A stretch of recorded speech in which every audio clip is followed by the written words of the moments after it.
আসসালামু আলাইকুম সকল প্রবাসী ভাইরা এবং দেশের মানুষ কেমন আছেন? আমি আছি আলহামদুলিল্লাহ, আল্লাহর রহমতে ভালো। মায়ের রমজানের আমাদের 4টি রোজা চলে গেল।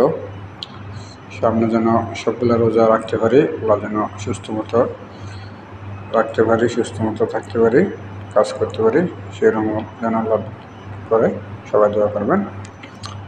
বর্তমানে বাংলাদেশের যে পরিস্থিতি, নির্বাচনে কুমিল্লা 6 মনির চৌধুরী এমপি ইলেকশন করে পাস করছে, কিন্তু ওইখানে ইয়াসিন সাহেব স্বতন্ত্র ছিল, কিন্তু ও ইলেকশন না করে মন্ত্রী দায়িত্ব পাইছে। এটা হলো বাংলাদেশের মামা আর বাগনার মতো। মামা যেখানে থাকলে বাগনার চাকরি হয়, এভাবে বাংলাদেশের এখন বর্তমানে সংসদ চলছে।